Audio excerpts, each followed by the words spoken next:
Whilst Taleon had just completed his first day of demonic energy training, elsewhere, other events were beginning to unfold.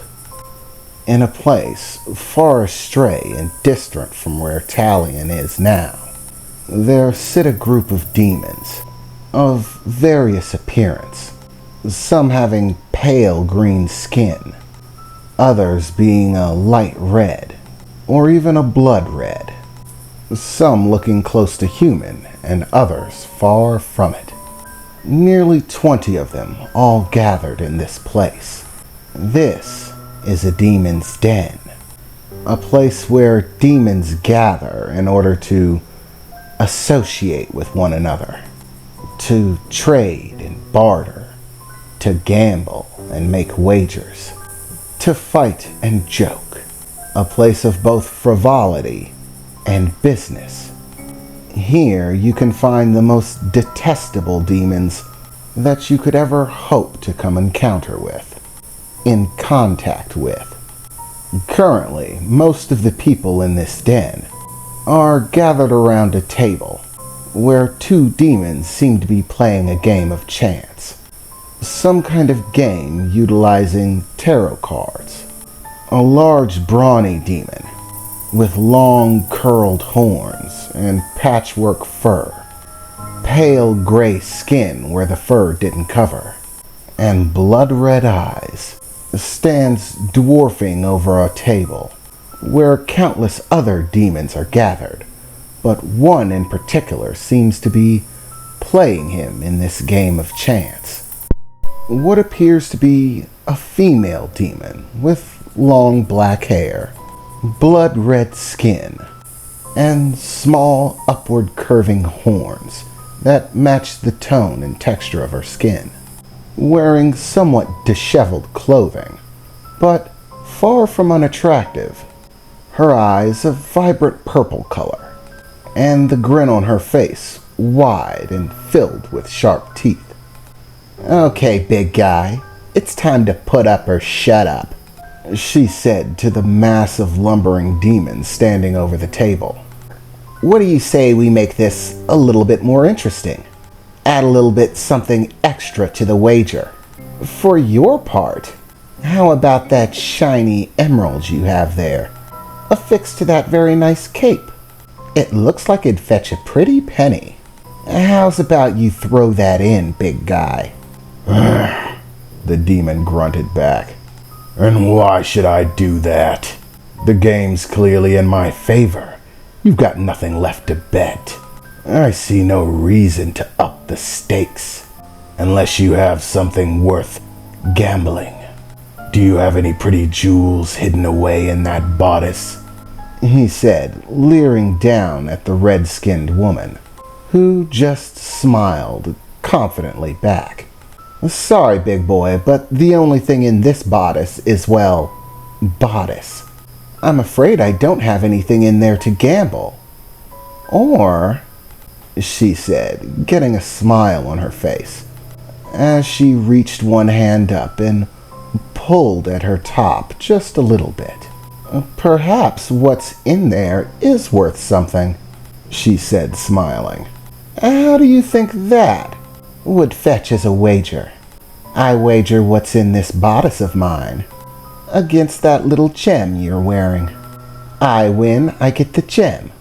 And if you win, well, you get this bodice to do whatever you want with for the night. Well, does that sound agreeable?" The demon growled a bit. "A night isn't enough. Make it a week, and you've got yourself a deal," he said, waving one of his furry hands over the table. "But I have to say the odds aren't in your favor. It's a little bit foolish of you to be gambling like this. I'm not an easily satisfied man," he said, laughing. "Oh, don't you worry about it. Just put your wager on the table, big guy."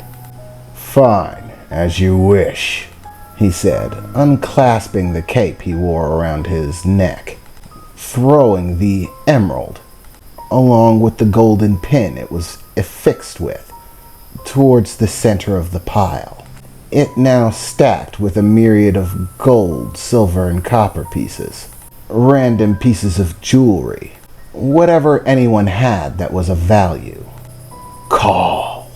Lay it out, girlie," the demon said, placing his cards down on the table.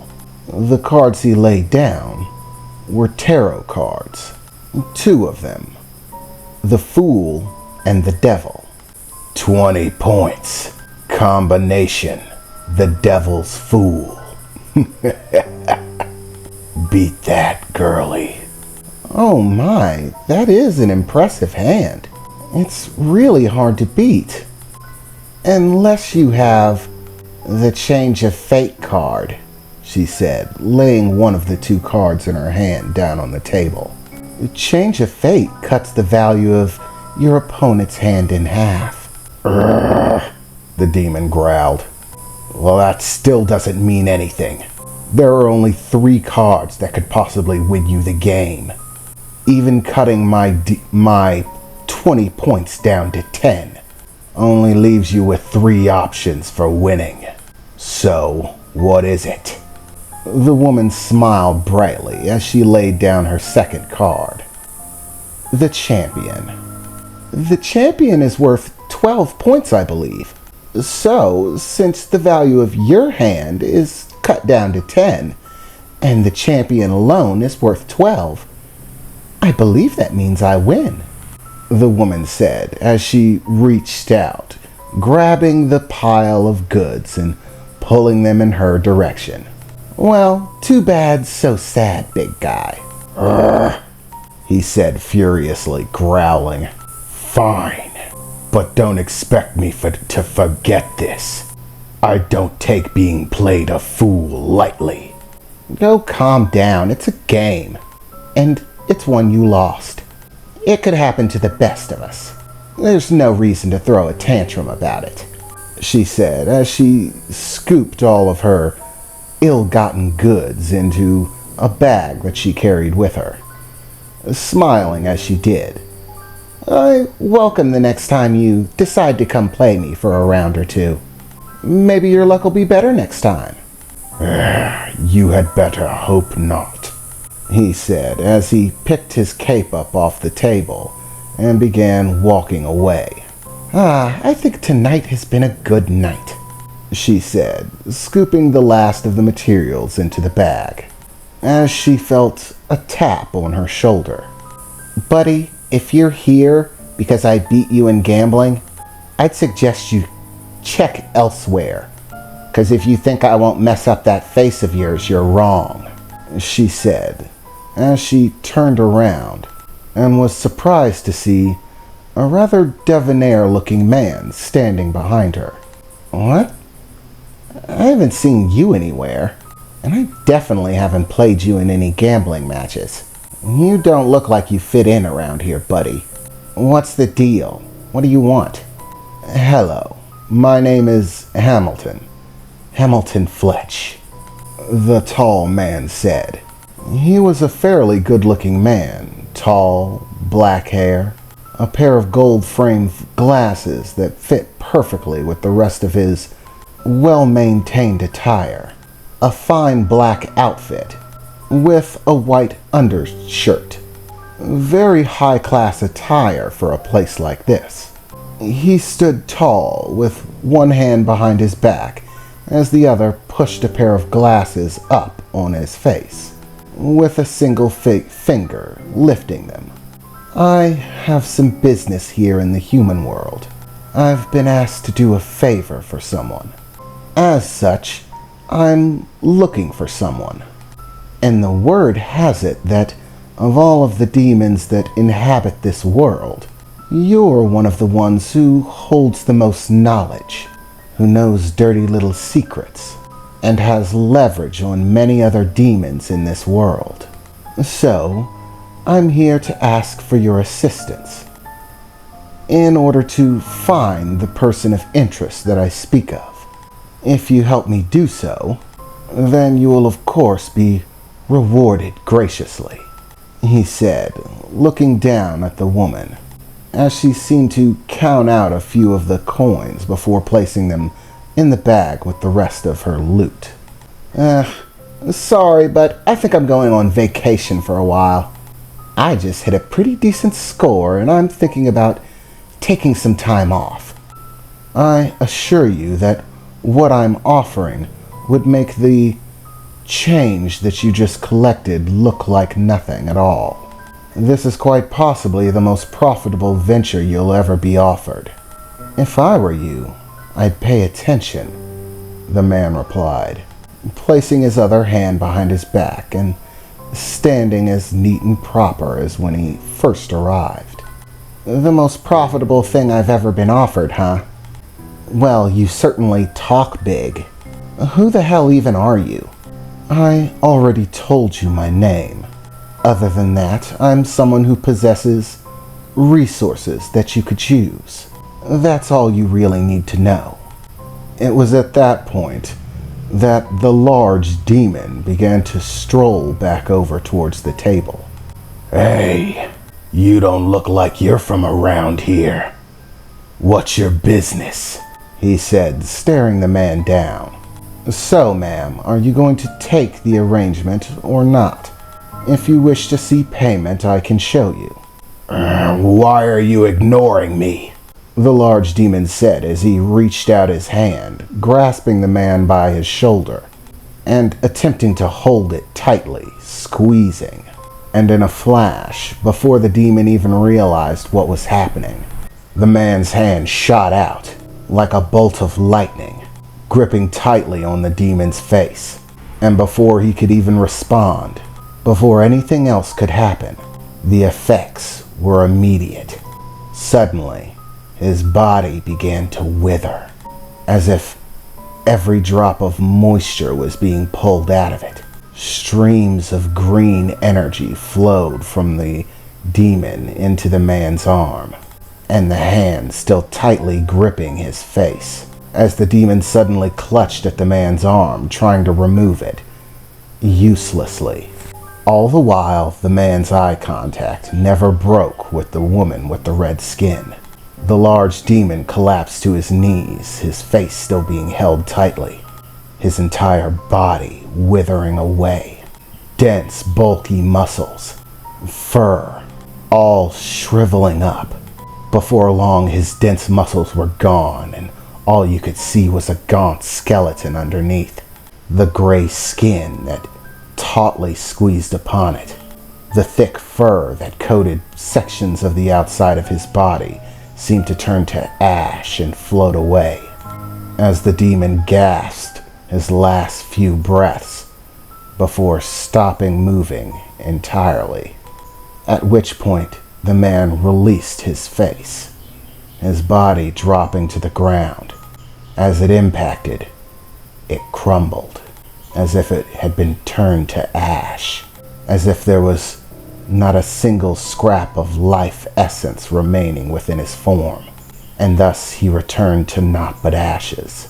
And all the while, the man never bothered to even look at him, to acknowledge him in any way. After releasing his hand, he reached for a pouch that he had on his side with the same hand, placing it on the table and opening it up to show a myriad of golden crystals that seemed to glow a bright light. For the cost of the task that I ask of you, he said, looking at the red woman, I will offer you 100 imperial gems. That's more than you could make in 10 lifetimes. All you need do is accept the bargain. Help me find who I need, and it's yours, he said, once more, adjusting the black glasses on his face. The red demon woman looked at the body scattered to ash on the floor. She was not accustomed to feeling fear. She had dealt with a great number of demons within her lifetime, and had gained a fair amount of respect amongst them. But in all of the years that she had spent dealing with all of these countless demons, never once did she expect a high-level demon like a wraith to waltz in and offer her the world while effortlessly killing someone they wouldn't even pay attention to. The only thoughts growing through her mind at that point in time were, this isn't really a deal. If I don't take this, I'm dead, she thought to herself, looking back and forth between the man and the gems that he laid on the table. Yes, I'll take the deal. I'll help you find whoever you want. Good, the man said. Then we have an accord. Gather whatever supplies that you need, but try to pack light. I would like to leave immediately. Yes, of course, the woman said, still a bit of fear in her voice. I'll be waiting at the bar, he said as he began to walk away, tucking his hands into his pockets, calmly strolling, before stopping for a moment to turn around. Oh, and don't try to disappear anywhere. If you do, I'll find you, he said, looking over his shoulder before continuing his slow, calm pace towards the nearby bar, taking a seat and sitting there without a care in the world.